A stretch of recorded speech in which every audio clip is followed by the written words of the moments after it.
Tuwang-tuwa yung foreigner mga kabayan sa ganda ng Manila Baywalk Dolomite Beach. Tingnan mo, napapasayaw oh.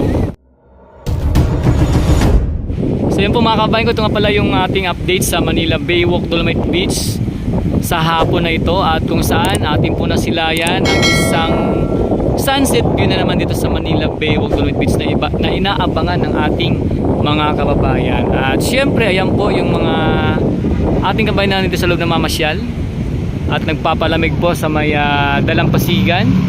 Ayan po. Bali sa ngayon po napapansin ninyo mga kabayan ko na medyo makulimlim at mahangin, no? Tapos medyo may kalakasan din po yung hampas ng alon dito sa ngayon. Ayan, no?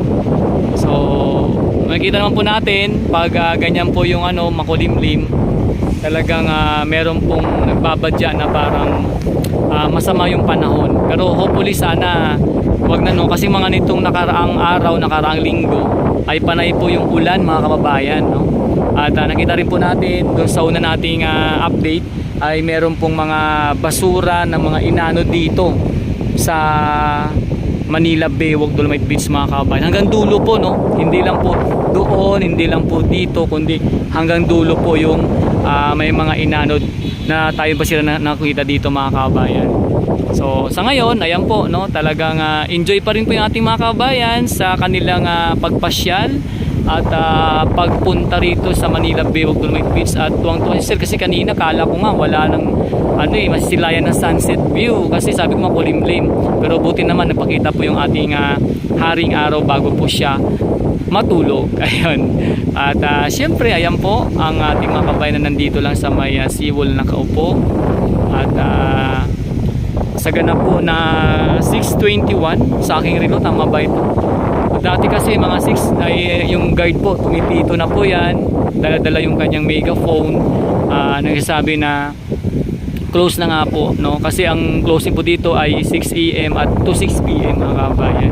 Isa ngayon parang nagkaroon yata ng extension sa, hindi ko lang sure kung hanggang anong oras kasi ayan, no? Lagpas na ng 6 oh.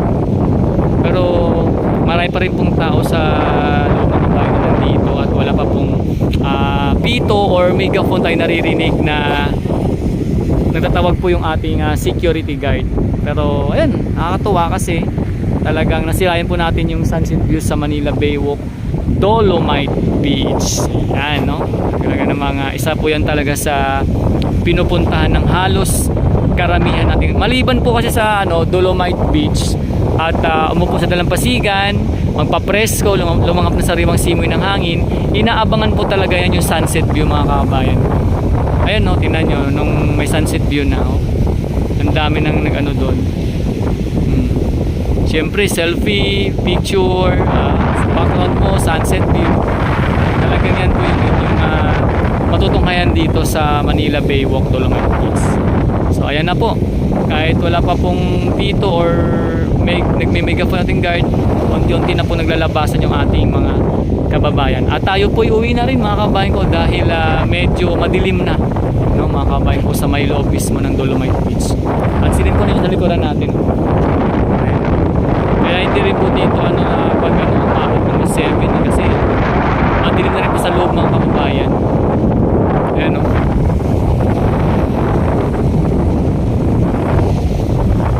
Talagang minsan hanggang 6:30 or 6 lang ay pinapa-uwi na mga kabayan. Kumbaga closing time na. So yan po yung ating update sa Manila Baywalk Dolomite Beach. At sana po nag-enjoy po kayo sa ating video dito. Ayan. Ayan, sakto, nag-megaphone na yung ating guard, no? Antayin na natin. Tuwang-tuwa si sir, ayan, tuwang-tuwa, ay, foreigner pala to. Ayan, tuwang-tuwa yung foreigner, tuwang-tuwa yung foreigner mga kabayan sa ganda ng Manila Baywalk Dolomite Beach. Tingnan mo, napapasayaw, diba?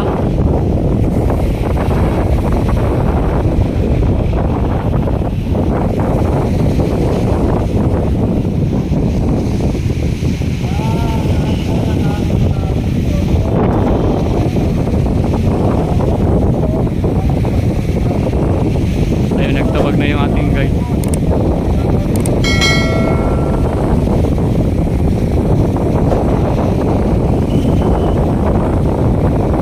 Meron na rin po sa may ng dulo. Ganyan po dito mga kabayan. Uy, may nakahiga pa rito. Ayan, nagpito na po yung security guard. Ayan. Uwian na mga kabayan. Yan po sinasabi ko pagdating ng... Kala ko nga may extend ng 30 minutes eh. Siguro ano lang. Ayan, pinagbigyan lang yung mga nahuling pumasok. Para paano hindi pumasayang ka na yung pagpunta.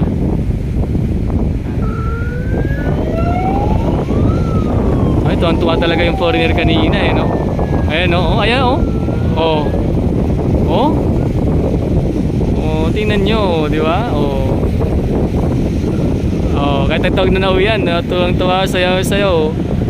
Oh. Di ba? Napasayaw ang foreigner sa ganda ng Manila Bay of Dolomite Beach.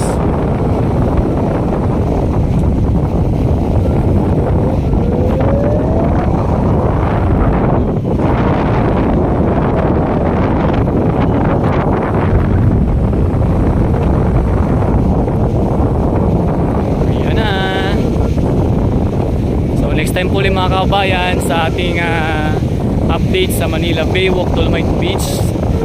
Salamat po muli sa mga nanood at nag-subscribe at nag-likes, nag-share at ng ating mga update dito. Sana po inyo pong tutukan yung iba pang kaganapan nating ipapakita sa aking YouTube channel. Salamat po ng marami mga kabayan.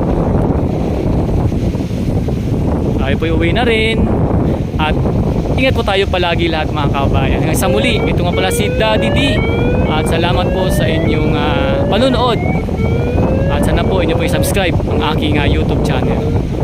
Ito may humahabol pa si Ma'am. Oh.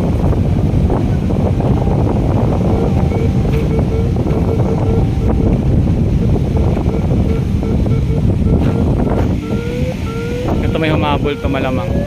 Pinagbigyan ito saglit. Humahabol lang to.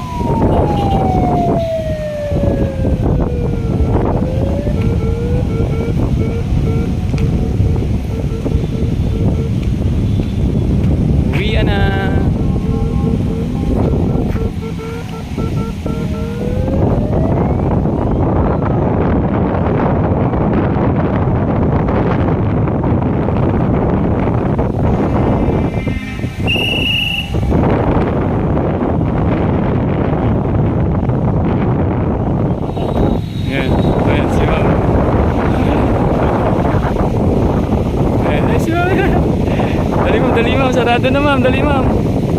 Ayan, malamang late na sa malamang galing sa malayong lugar. Kaya sinulit na. Ayan.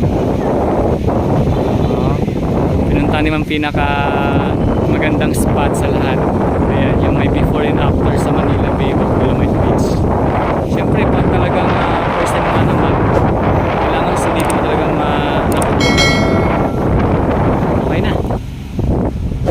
Tara na mga kabayan, kung sa mulit, ako nga pala si Daddy D. Salamat po sa inyong lahat. Mabuhay ang Pilipino, mabuhay ang Pilipinas. God bless us.